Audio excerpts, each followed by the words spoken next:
Hello, I'm the universe, and this is the PotMen Chronicles. Today with me, I have Chris Cronley and Pato, and together they created the madness, which is Modern Maestros. So how did Modern Maestros become? It was kind of random, actually. Yeah. I've been producing music for a long time. Like, I've been producing electronic music for about 10 years. And I got a message on SoundCloud from Pato at one point in time, and he was just saying that he was looking to collaborate with people that are local and stuff like that. So I said, yeah, for sure. It was, for me, it was a different thing because it was pretty new to me. Like, I've always been a big fan of electronic music, but I was pretty new in Canada. I really didn't really know a lot of people, so I knew Chris was into, making music and stuff, and that was my first thought, just send this guy a message and see, how that goes. Yeah, that's pretty sick, man. Yeah. Well, Yeah, and then we jammed one time, and then we just kind of clicked, and it's been nonstop since that day. See, I find that awesome, man. Like, you find that one person that you can just do basically anything with. I mean, you were saying that you were collabing with another friend into the drum and bass scene, so I mean, we might be seeing you two on the show as well. Yeah. You never know. Yeah, well, that's brand new. We've been doing Modern Maestros now for like 3 years. 3 years, about 3 years, yeah. And we've kind of bounced around to different genres of music, and kind of just started kind of falling in love with this new genre of music, and still doing it our own way. We still learn from each other, right? We both come from like different backgrounds, right? Like, I was spinning Latin music before, like when I just moved to Calgary, right? I was a DJ back home, so when I moved to Canada, I was like, man, I gotta, keep doing what I love to do. So I met a lot of people. Of course, I'm Latino, so you get to meet people from your culture, So I met a lot of friends, and I started to DJ, so I started to learn about the the Latin culture and the way the nightclubs work in Canada and stuff like that. And then after some time, I kind of got bored, and it's when the music production started to kind of kick in, because I learned the piano when I was little, and then I started to DJ when I was a teenager, and then the piano was kind of a personal thing. I'll get back home from work, I'll play the piano a little bit, but I would never play the piano for any of my friends or anything, because it was just, I will play it at home when I was, my dad put me in classes and stuff, so I was like, yeah, sure, I'll play the piano just to relax or whatever, right? But the DJing is being the main thing for me, so. Yeah, no, for me, I feel you. Like, I used to do a lot of singing, and I'd never sing for anybody unless I'd be like at a show or something. And now I'm really loud, and like I try and yell through my car windshield at other cars so they can hear me sing. I'm like, yes, look at my voice. It's kind of terrible because I'm yelling, but I still feel good about myself right now. That's what you got to do, man. So like, it's pretty crazy. Like, in the 3 years like you guys have spent together, right? I mean, would you guys say like that's created like an even stronger bond? Like, you guys were saying you learned off each other, so the music would start to change, right? Like, you guys would probably find a different sound. Absolutely, yeah. Like, for me, I'm self-taught. I didn't have any training. I played drums before I started making electronic music, and so for me, it was cool meeting Pato, because I've learned a lot of more like technique and music theory and stuff like that. So, which my older music didn't really have a lot of. So, pretty basic chords and stuff like that. And oh no, I like some of your older music. It's just dirty, right? It's just dirty. That's all, like dropping a kick drum and a little bit of snare and a dirty bass line. You don't need any like chords or melodies or anything like that. You just need a dirty ass bass line, and yeah, man. And so, but meeting Pato, like, I've learned about chord progressions and making it a little bit. You can make some really epic stuff that way. So it's like we said before, we were just learning a lot from each other, right? And like, when it just started, I was making like pretty decent chord progressions and stuff like that because I have the piano background. But at the same time, I wasn't, what's going on there, Chris? Yeah. Sorry. Just pinch it away. We're good. No, but I mean, it's been fun, man. I don't know. I've been trying to, learn how to make, make your track sound better, and that's been the goal for the last 2 years, Yeah. Just practice and practice. Yeah. With electronic music, you really gotta, it's all about the sound quality, right? Like, much like beatboxing. yeah, like it's gotta be clean and crisp and in all electronic music, even like drum and bass and dubstep and stuff like that, like it's all about having a nice, crisp, clean sound. And so that's the hardest part of it, really. That's where you can't really be sitting smoking weed. Yeah. When you want to be creative and just kind of like make new sounds and make stuff up, like that's when you want to smoke weed. But when it gets to the more technical side, it's better to just be slow it down. Yeah, slow down, take your time. Pay attention. Nothing's a race. That's when you get really nerdy into it. That's when you gotta have a clear head. Okay. Yeah. As long as you love it, man, it's all good. Yeah. Because people tend to feel that rush, to be like, I'm making music, I have to make that tune, that track, it has to, that's gonna take you to the next level. But at the same time, it's a fun process, right? You're learning new stuff every day, so that, other than thinking of, when it's gonna happen, and just think about, the fun you're having right now, Yeah, it makes the process. The way we fun. look at it is like we got signed to a record label and we were really, really excited about that. And our songs are all on Beatport and iTunes and all these different places, and that's super amazing. Yeah. And it's like, but we're gonna make music either way. Like, yeah, even if it wasn't signed to a record label, then we'll just give it out for free. Yeah, like who cares if you're spinning at this crazy nightclub or if you're spinning at your fucking basement, right? You're having fun somehow, right? Yeah, okay. And if you feel like shit spinning at your basement, you should be DJing, right? Because you don't like it, right? You're not having fun. Yeah. Right? You have to have fun without the crowd. Right? You do it because you love it. I get you. I do it because I love it. I have fun without the crowd. Well, I got these two as a. Yeah. Well, we've been there, man. We've spun for like 6 people and That's awesome. nobody. I would've It happens to everyone. Yes. Oh yeah, exactly. That's what we do. Like, even at house parties and stuff. Like, oh man, if I you guys have DJ, house parties, I'm there. If I DJ, man, I gotta be the guy that's having the most fun in the room. Do you know what I mean? I don't know. We're gonna have a battle at that. Because people even have come up to us and been like, I had fun just because you guys had so much fun. So you're like high energy. Yeah. That's what it is. Absolutely. Okay. Yeah. Yeah, I get the same thing when I train people at the gym. They're like, you're so positive and high energy. And I'm like, I'm just trying to get my sets done too. If you enjoy something, it's, you're going to be positive about it, right? Yeah. That's very true. Yeah. Where did it all begin for you, musically, I guess you could say? Like, for music in general? Yeah, in general. Oh, man. What did you start with? I played drums in a punk band in high school until I was like, I don't know, maybe 19 or 20. Like, we were pretty popular in high school and stuff. Like, we always played parties and some of the weirdest, craziest underground punk parties and stuff like that. Awesome. And we opened for bands like Knucklehead and stuff back in the day a couple times. Just like once or twice we would open for a bigger band, but we just did our own shows too. Like, we would just rent out community centers and have these punk shows back in the day. And it was pretty good, man. It was fun times. And I started getting into electronic music kind of at the end of that. Yeah, it seems like everyone in like the rock or metal punk genre, like eventually we're all just like, oh, okay. We find our little niche and we're like, yep, I'm in. Yeah, because there's some like super heavy stuff in electronic music, you know. You know, at shows like at shows that you would go to, right? Yeah. Hardstyle. You guys have mosh pits and shit. So Yeah, like, why wouldn't you feel right at home? Yeah, that's for true. that? And then, like, at a lot of dubstep shows, they have mosh pits and shit too, right? Yeah, so that's true. people move into those genres. Hardstyle is a pretty crazy genre to be around. Yeah.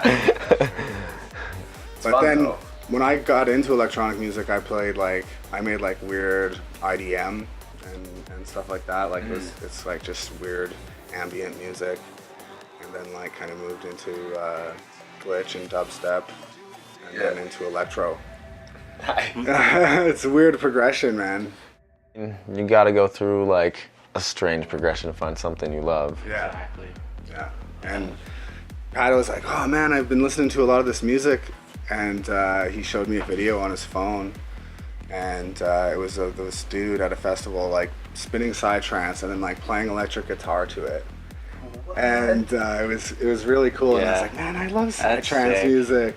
And so we started working on a couple of tracks, and that's just kind of where we've been headed right now. That's awesome. Yeah. You started in the punk era, then I would say. So who are your big like artists for that era kind of thing? I was like really into NoFX. Yeah, NoFX is Yeah, a good band. yeah. I've always really loved NoFX.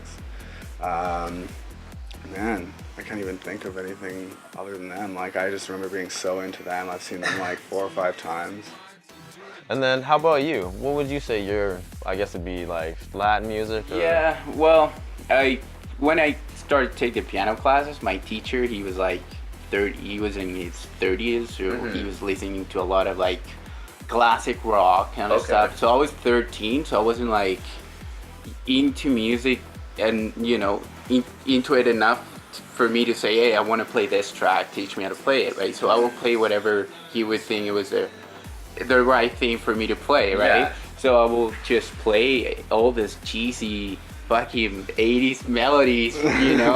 and it was so cool because it was a good learning process. So I will get back home from this music classes, and my dad used to be like, oh yeah, I remember that tune, right? Blah, blah, blah, blah. And then, but on the side, I was listening to electronic music, but kind of a Ibiza kind of style, so a lot of techno, right? So I was listening to a lot of Roger Sanchez, like Richie Houghton, a lot of that techno, and I was really into that style until I moved to Canada, and I realized that they were listening to a lot of like electro and heavy stuff like you have no idea. Like that blew my mind, man.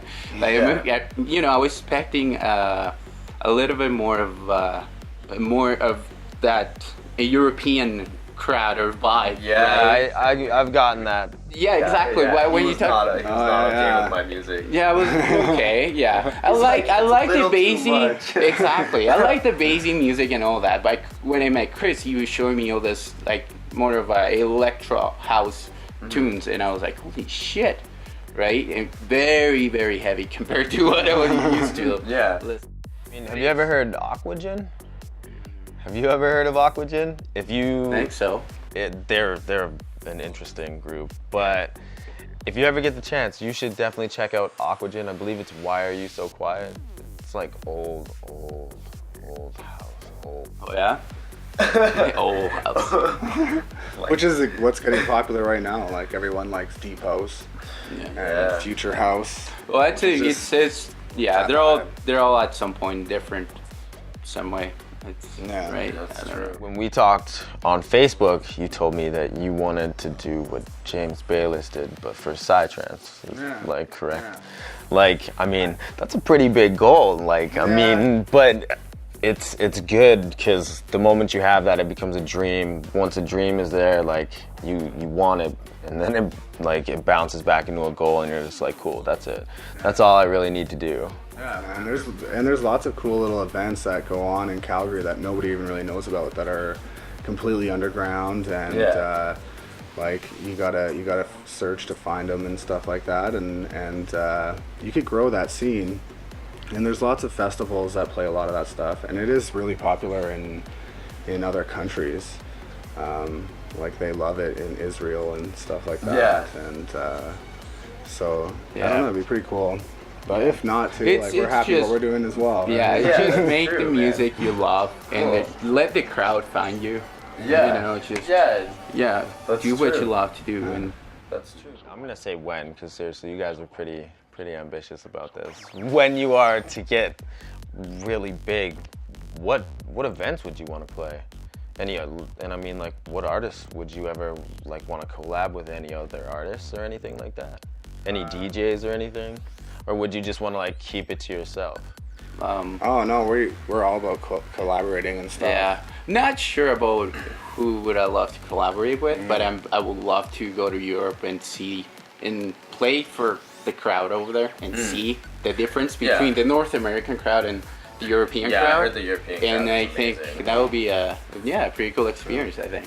Yeah, that would Yeah. be pretty sick. Yeah, that's sick. Like, It's a pretty And niche. from a music perspective too, Yeah. right? Because they've been listening to this for a long time, way over, right? Yeah, and I mean, Like, it's, you know, on the 90s, you know, in North America was the hip hop and all this, but they were already into, you know, techno and all this stuff, right? So I still think that the EDM and all the electronic music scene in North America is still fresh, right? Yeah, North America is really well. I'd more say Canada than the States. Like the States have pretty big raves. Yeah. Like DEF CON and stuff is just nuts. But like I mean, we have like Shambhala here and all that. Like, but it's not as big. My buddy said that he went to DEF CON. He said it was the most amazing experience he ever had. He got I lost. got lost. I bet. Yeah, no, it's crazy. It's crazy. But in Europe, it's giant. I don't know. There's artists like Amiki. I think that's how he pronounces it. I don't know. But he makes some pretty like grimy psytrance music. That's sweet. Like a lot. There's some like a lot of psytrance sounds pretty similar. Like it's kind of like all about the groove, right? Like Yeah. it's so there's parts of it that sound very similar, and I find he's pretty different, Yeah. which I like. He's not. He kind of has like grimy bass lines. And, Yeah. and stuff that's a little bit more complex. So I've really, I'd really like to work with him, but he's kind of huge in that industry. That's true. He's giant.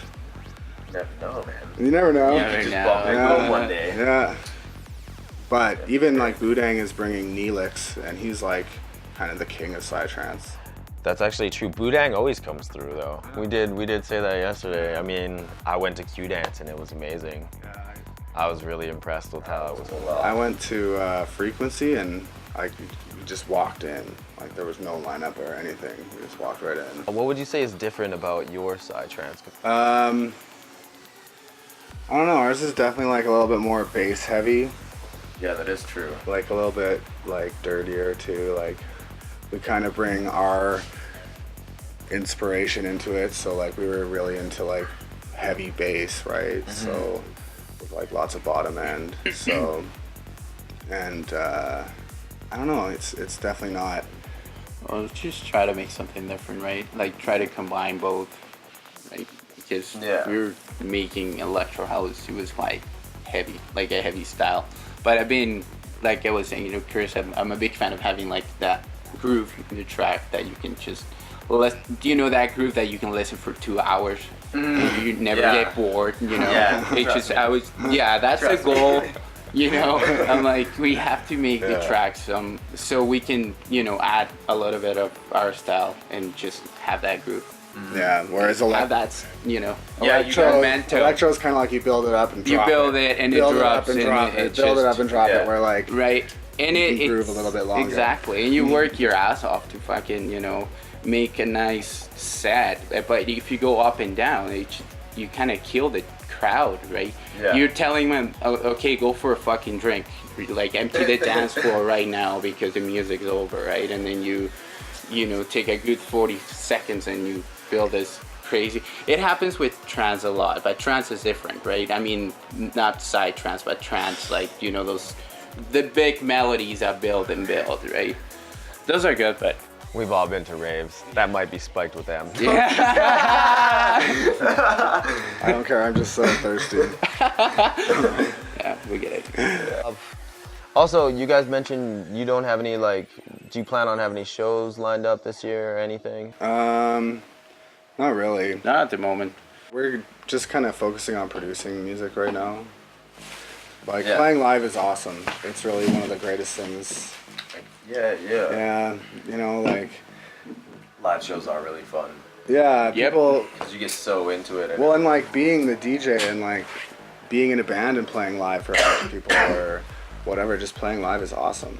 You know, it's really fun, and so when we do get to play, we have a lot of fun. You guys were mentioning that you have some new stuff coming out there and everything. Just the demos. Any plan on like when the full release is coming out? No. We've got it. Any dates. Yeah. We know we'll get the artwork like around the middle of the month of April. That's pretty sweet. That's awesome. Yeah. Well, if you It's get not the done We're yet, in the though, like- process where you go back to the project and you want to change a little bit here and you know, and, we like to take our time. We learned that. Like when we were just starting, we were just okay. Let's finish the track by Monday and stuff. Yeah. And we were finishing the track by Monday, but it was like, we were rushing for no reason, right? Yeah. So we're taking our true. time right now, and you know, Just take a it bunch feels of drums right. and go and sit at home, and Why that's not? your weekend. Why not?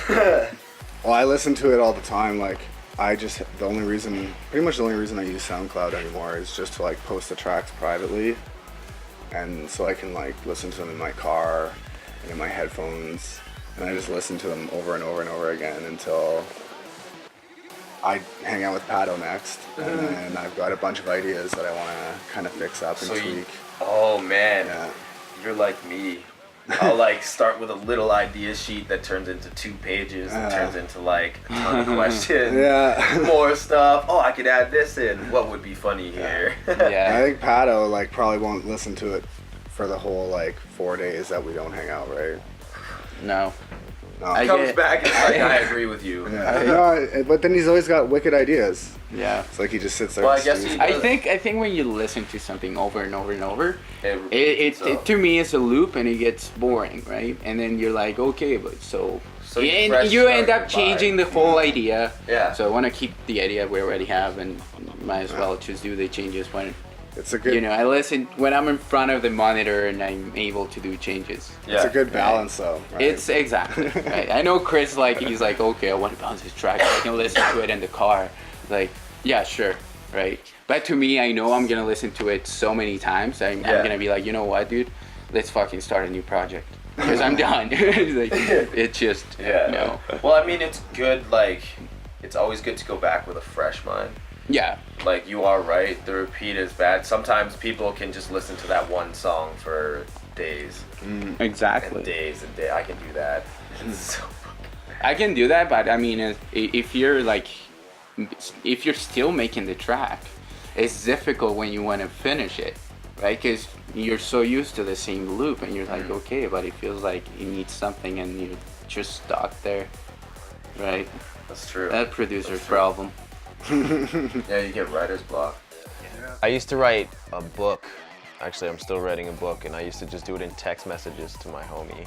Really? Yeah, it was pretty sick. And like I'd write big ass paragraphs of this book, but I could go back like 3 times in a day, and I've written like 2 pages. I'm like, shit. Well, that's the thing with What just happened? and that's the thing with any form of art. You can really have a schedule for it. Like sometimes you could be at work and you have this great idea, and you're like, oh fuck, right? So a lot of like musicians now, they grab their phone and they'll hum the melody to the phone. By the time they get home, they can kind of work with something. Because it's been like on Mondays, for example, I'm like, okay, I feel great. It's 10 in the morning. When I get home, I'm gonna start this fucking tune. It's gonna be good. Blah blah blah blah. Yeah. You get home and it's just sad, man. You just stare at the fucking computer for hours. And you're like, yeah, it's not working. It's 7 already. Oh fuck, okay, right? So You can't force I think it. exactly you can't force it. So when you feel like making music, it's just happy. Same thing with any other form of art, whether you're painting or anything else. So I think that's cool, but that's shitty at the same time. You can't make a schedule. That's true. Yeah, I know. I don't know. For the creative process, right? Yeah, man. But if you have your creative process, you don't have to worry about shit. Exactly. Exactly. That's true. Yeah. Yeah. Sometimes on the PotMen Chronicles, like, we want to know like the other side of life, because like everybody goes through those hard times and everything, right? And like music for me helps me, I guess, music in the gym, right? That's why you like hardstyle so That's much. why I love it. I go to the gym and it's Schoolboy Q, hardstyle, and Flatbush Zombies. That's my workout for an hour and 45 minutes. But yeah, I mean, did music help you guys out? What were your hard times? Yeah, absolutely. And like, music's always there. You can always, it's always like good to, like, if I'm having a hard day or anything, just try and like listen to a lot of music or try and make music. Usually, even trying to make music, if nothing comes out of it, you're just like, I feel better now. You know? Yeah, if you just make something, just jam out. Like I have a lot of like I have the new 808 drum machine. It's like a remodel or whatever, and that's fun to just jam out on and make a little beat real quick, and you feel better afterwards. Yeah, that's you know. No, that's true. How about you? It's no, to me music's been life, experience. Like when I moved to Canada, I really didn't know a lot of people, and my English was shitty too, right? Yeah. So there's always that wall, and I don't know. That was like my little bubble, right? I will just do my thing, go to work, come back home, and like spin for an hour, play the piano for 15 minutes, right? That takes you out of reality for a little bit. Yeah, okay. And it calms you down like you have no idea, man. And it's been still, man. I go to work, I get home, and I need some, play the piano, I play a set, or I'll crank the stereo, and I'll listen to music, right? So it's an everyday thing for me, I think. Yeah. Yeah. I feel It that. must be for everyone. Yeah, it must. Dude, yeah, man. Yeah, yo, that was awesome. That was heavy. Shit, man, so much weight I almost couldn't lift it. Come on. Nice. Also, so, our label name, the PotMen Chronicles. Talk about like what you guys yourself enjoy with weed, kind of why you smoke it or how you started. If you guys feel like saying anything about that, bongs and blunts as well. When was the first time you smoked weed? Oh fuck! I think I was like 18. Yeah. I mean, I'm from Chile, and like back home, it's not the worst thing to do, but still like still fucking taboo, and it's what the neighbor's gonna say, and and probably I know like one of my aunties back home is gonna watch this video and is gonna be like, oh my god, right? But to me, it's all about what my family thinks Or about maybe it, they'll hear or you what guys my make that music. and exactly, man. No, I think as long as you do good in life, you know what you like, you know what you do good at work. It doesn't matter what you do, right? I mean, you're doing good at life, and it works for me, right? And my parents, they know exactly what I do. The family that really matters, and that's all what I care about, right? Yeah, and so that's why. So when I moved here, I started to smoke when I think I smoked back home and for like a couple times, and then I moved here and I smoke more, and it's just like. One thing, like, Once you I get think in here. I don't know if it's, We're just so chill. I don't know if it's Canada or something, but I think you guys like re-engineer weed. It's because you're so high up. It just fucked up. No, it's just crazy. Well, how high above sea level are we? We're like 2,000 miles above sea level, so we're pretty high above sea level. So smoking up here is a lot harder than when you're like down at sea level too. Man, you saying that just made me feel more stoned. Yeah. That's true. That's why the people in BC, they're like, I smoke so much weed, and I'm like, me too. I may not be that high up, but I get there. Yeah. I don't know, I think it's the same for me. Like, I smoked weed a couple times when I was like 14, but I started smoking more weed when I was like 18. And I don't know. Yeah, I smoke weed every day, but I swear. not until after work. Yeah. And recently I've been kind of smoking less. Yeah, it like fluctuates. I've noticed that. It all depends on like if you get a sativa or an indica too. Like, I mean, how do you guys weigh in on sativas and indicas? I really don't know the difference very much, Really? to be honest, yeah. A sativa, basically, it's like an energy weed. Like you smoke it to get like that energy for daytime, so you can stay up all day and like work really hard. And then an indica is nighttime. That's kush and all that. So Asian green crack, which is this crossbreed right here of Afghan kush and Asian green. So you get baked, but you have energy. That's why we're not all like zombified right now. So yeah, what do you guys prefer? Like bongs, blunts, pipes, joints? I don't know, I have this like little bubbler, like this little glass bubbler. Oh, It's pretty sweet. that? No, it's a little bit bigger. Really? Yeah, well, like it's like this big, then it has Thing like this sucks. thing that comes out of here. And it's pretty good. Wow. Like this, you wait, basically hold it until this gets like milky, take the root, and it's like, Yeah, hi. yeah. No, this one's pretty Usually that's chill. our hot box thing, because it doesn't ever go out. Yeah, for sure. And then I have like this, like, I don't know, it's not a Build-A-Bong, but it's like, I can't remember what it's called now. But you basically can like screw on all these different pieces. And so it's like interchangeable and shit. And like there's one that goes in the freezer and it has all What? these rocks. That's, oh, I And it's got got like an rocks. ice chamber. Nice. Nice. Perk rocks. How about you? I'm honestly not the expert. I prefer bong. Yeah? It's just more convenient. And That's true. yeah, it's good. It's there. It's good to go. Why not, right? That's why I love it. And you get higher, I feel like. Exactly. That's a joke, Like I'll you know? sit and smoke a J and I'm like, not gonna smoke another one. So I also like to ask random questions, you know? Like, what is your favorite animal and like why? I think. Yeah, I think it will be a dinosaur. Yeah, a dinosaur. You could have a dinosaur. That could be your favorite dinosaur. Yeah. Which dinosaur, though? That's a real thing. I don't know. What's the first like EDM song you ever heard, you know? Like what pulled you into the scene? This song, I think that one of the songs that catch my attention was "Turn On the Music" from Roger Sanchez. I think this is from like 2005 to 2006, I think. Yeah. Yeah, dude, that's a good track. I love that.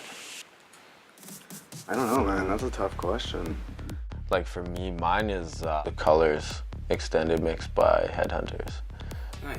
That was like the first song I heard. I was just like, yep, I like hardstyle. This is my shit. Mine would probably have to be the Chemical Brothers. Africa. Yeah? That's a pretty obscure song, but it's pretty good. Yeah, it's Look pretty it up. good. I'm sure you could probably put a link up for that. Yeah, that'd be sick. Bing. Yeah, can you do that? Actually, check out our links right here. Yeah. Oh, yeah, how is the best way? Ding. Right there. Right there. Yeah. Yeah. Probably SoundCloud. SoundCloud. You guys have a Facebook page. Facebook, for Facebook sure. page too. Facebook and- Yeah, that's how you got a hold of us. So that's probably the best way to get a hold of us. Thanks Our to Facebook page. Facebook works. Shane. Thanks to Shane. Yeah, or Shane Mosley. Yeah. Check him out. He knows everyone. Shout out to Shane. Yeah, I told him I would. Well, he's working on a drum and bass project with another friend of ours. His name is John. And I'm working on a personal project, which is I love minimal techno. I've been making minimal techno for about 6 months, 7 months already. I've been a big fan of the old school, techno vibe. So I decided to do a little bit of research and decide where I was gonna go with the style. So I decided to go for minimal techno. These guys are making the drum and bass. Well, you can get his Instagram right here. So this is judgment. Okay. To leave the show, you must smoke her. Who's first? Chris. Under the bus.